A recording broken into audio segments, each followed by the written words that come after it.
guys, you're welcome back to my YouTube channel. Thank you guys so much for coming back to watch my video today. And yes, the pillow is back. Thank you guys so much for the love and the support. Yesterday was exactly a month that I started this channel. Wow! And it's been an exciting ride, to say the least.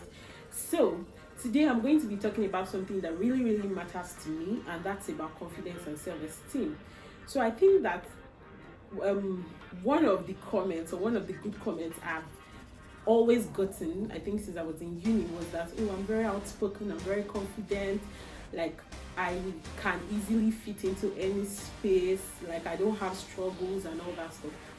But the truth is that it has always not been like that. And sometimes I also get questions on how to build your confidence. How did you get this confidence? How?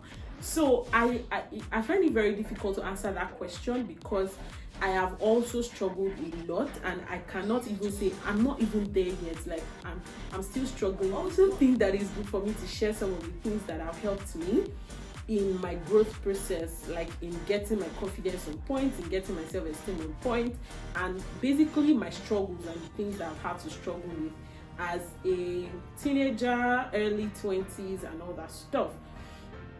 So let's get right into it.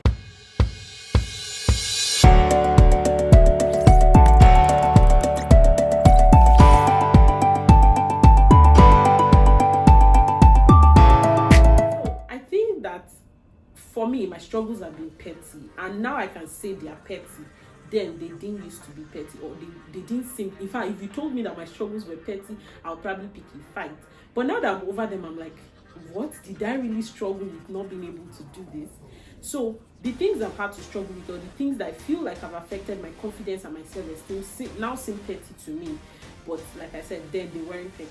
So I basically dealt with two things. Everybody that knows me, or everybody that sees me, as you're seeing me now, you can see that I don't use jewelries, I don't use earrings, I don't use necklace and all that stuff. And as petty as it sounds, or as petty as it may sound, it was one of the things I struggled with a lot while growing up. Like I literally struggled with it a lot. And like I said, now it seems petty. Then it was a big deal to me.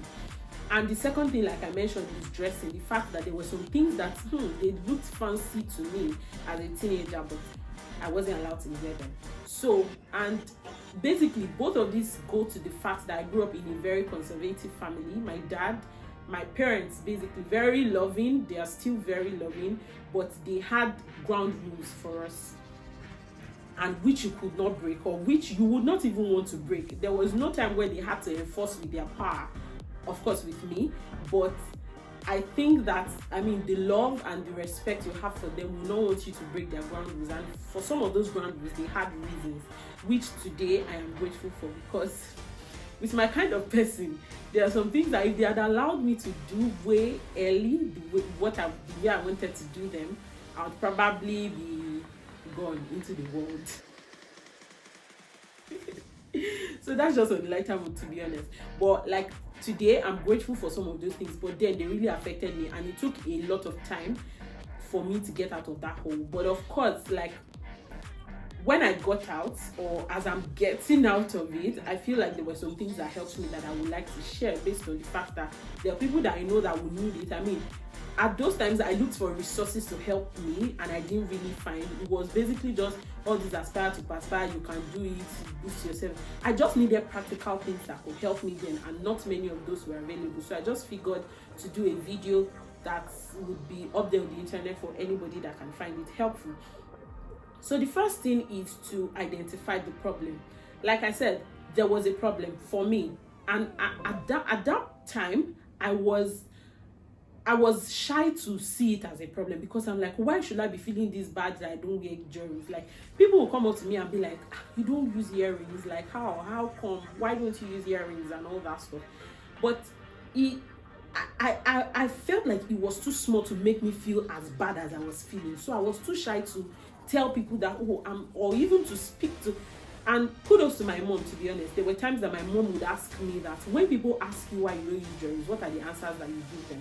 And there was one answer that I used to give people that I could not even tell my mom that I used to give people. when there were too many people that used to ask me when I was in secondary school, I remember there were a couple of times someone asked me, and I literally told them a lie that I'd pierced, or they pierced my ear before and it closed because I stopped using earrings.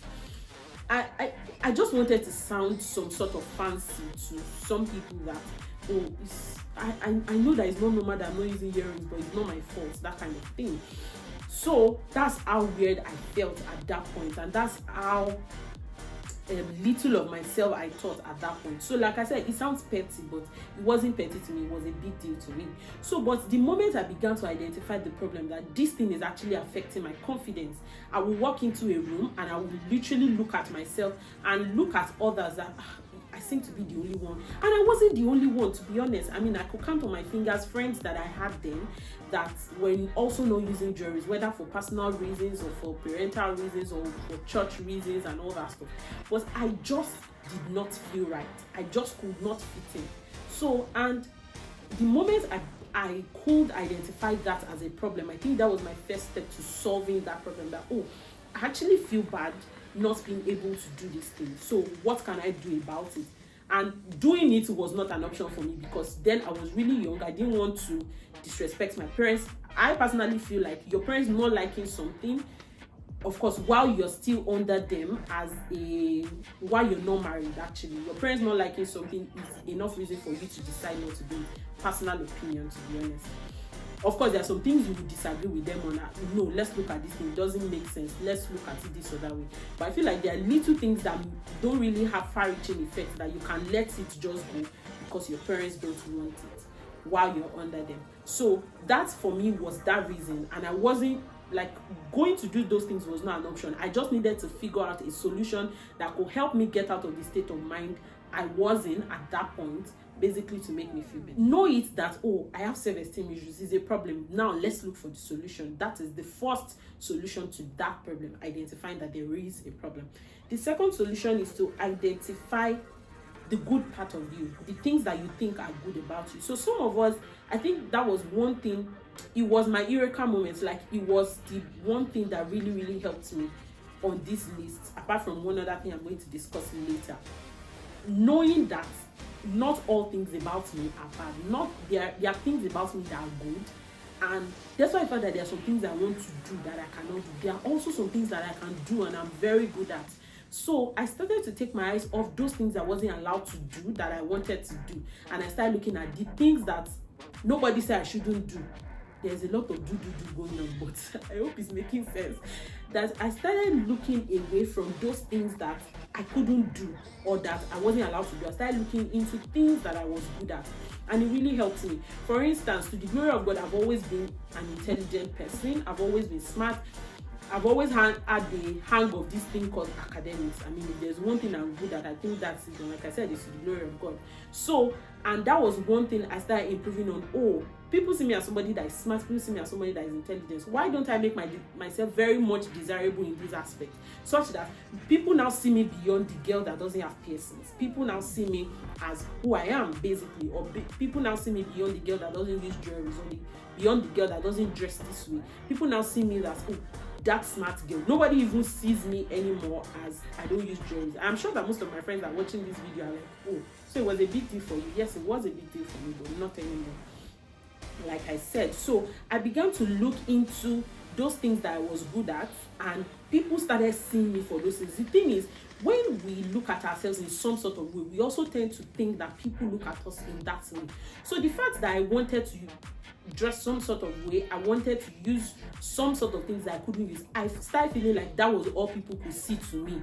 Like, oh, everybody that sees me, the first thing they see is that I don't use jewelry. Everybody that sees me, the first thing they see is this. So, but immediately I could trick my mind to look away from that side of myself. Like, moving my eyes away from it also made me feel like people had moved their eyes away from it. Yes, exactly. So I started seeing myself in this way, and I started feeling like that's what people see me as.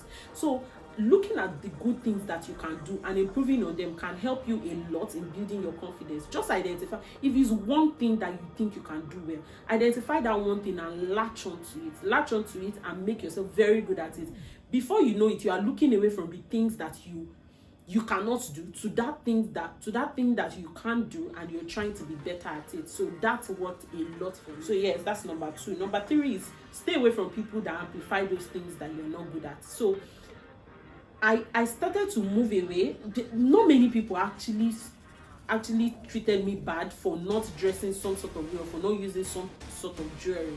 Not many people treated me bad, but I can remember that in secondary school there was a particular person that used to make me feel weird for not using jewelry, and I had to stay away from that person. There's a chance that person is watching this video, and that person probably knows that I'm talking about them, but that's just the truth. Like, I literally had to consciously stay away from them, because every time people come and explain to me why, how come, are you sure you don't want to pierce this thing? I should help you to pierce it. There's a way somebody that was always amplifying that part of me that I did not like. I had to consciously stay away from them, and that helps me a lot, because when you're in a group of people that are always hammering on that one thing that you don't like about yourself, it just pulls you further and further into that hole. But identifying the fact that, there are other people that don't even care, they cannot even see that I'm not using jewelry, they can't even see that I don't dress this way, but they just like me for who I am. So I stayed around those people more, and it helps me to build my confidence. So that is the 3rd thing. The 4th thing is that knowing that no matter what you do and no matter how you behave, you're never going to get everybody to like you. So even if I start using the biggest kind of earrings, even if I start wearing the nastiest types of clothes that sometimes I would want to wear, it still will not get everybody on this planet to like me. So that's why I felt like, it will make me feel more light. I will feel among, like, people will feel like I'm happening. I know what's up with many things. Everybody will still not like me. And shockingly, the people you're doing those things to impress may not eventually now even see you at all. And that is probably going to make you feel worse than you already feel. So know that even if you do those things, everybody will still not like you. So why do you need to stress yourself about something that basically has no guarantee? The second to the last point is to give yourself time. Many things that were fashionable then are no longer fashionable now. That's why I said, now when I think about those things I wanted to do, I'm like, what? I really wanted to do that. Like, they are not what is in vogue anymore. So if you allow everything that is in vogue to drive your confidence, you're basically going to be very unstable. So, but if you recognize that beyond anything that I can do, or beyond anything that is in fashion, or beyond anything that is trending, I am me. So I don't need to flow into what everybody else is doing, because that time is going to pass. Really, it's going to help you. That knowledge is going to help you. So give yourself time. Those things that you feel like you want to do now, to be accepted now, give it some time. Give it some 3, 4, 5 months. You see that those things will sometimes pass, and then you'll be grateful that you didn't eventually get to do them. I can't remember the last time I felt the urge to pierce my ear, or the last time I felt the urge to wear some kind of clothes. Not because they are no longer fashionable, but they don't just make sense to me anymore. Like, I don't feel the urge, or I don't feel the need to do them anymore, because they're no longer fashionable to me. So if I had done them, I probably would be regretting now that, so this is it. So this is, there's no fulfillment in this thing at the end. So give yourself time. If you feel the urge to do something now to feel accepted, to boost your confidence, give yourself time and see whether in another 6 months or in another 1 year or 2 years, if you still feel that way, then you may then decide to go ahead with it. But don't do something right on spot just to boost your self-esteem or just to feel among. You probably will not eventually feel among. Deep. So the last point is the God factor. And as much as I don't want to sound like aspire to perspire or some kind of motivational speaker, I also will not want to shy away from the fact that I probably wouldn't have been able to build my confidence without it. So I feel like the moment I also found God for myself, and I'm not talking, I was born into a Christian home. I have Christian parents. They have been Christians for as long as I know, and all that stuff. But the moment I found God for myself, the moment I came into the knowledge of what God has done for me, how God sees me, it changed a lot of things for me. So, like, it helps us to see ourselves from the eye of God. How does God see me? Does God see me as not beautiful because I can't do this thing? Does God see me as incapable because I cannot act this way? When you know that the way God sees you does not change based on your physical features or how you feel about yourself. Whether or not you feel good about yourself, God loves you regardless. So, and that knowledge helps me really to come out of the hole of the bad, of the no confidence, of the bad self-esteem, of the whatever self-esteem, whatever you can say it is. So just committing myself to the Holy Spirit to help me see myself through the eyes of God changed a lot of things for me. And these days, many things that would freak me out, many things that would make me feel bad about myself don't have any effect on me, or don't have as much effect as they used to have on me anymore, because there's God in the picture. So it's just not how I feel about myself now. It's also knowing that I have to see myself the way God sees me, and that has helped me a whole lot. So those are some of the things that helped me to build my confidence and my self-esteem, and are still helping me, because nobody is there 100%. For me, that's what I believe. So I'm not there 100%, and I don't think there's anybody that feels 100% about themselves in all areas of their life, physically, spiritually, emotionally, intellectually, all the shares. There's nobody that I know that feels 100% about themselves. So, but on this journey, these are some of the things that have helped me, and I hope that they will help you as well. So thank you so much for watching this video. If you've had self-esteem issues and there were things that helped you that you want to share, please share with us in the comment section. I'm sure that some people will be reading them. And if you're so fortunate to have never battled self-esteem issues, you're the real G. You can also want to put in the comment section that all my life I felt 100. Thank you so much again for watching this video. Please like, share, subscribe, and leave a comment. Encourage this upcoming YouTuber. Thank you guys so much, and see you on the next video.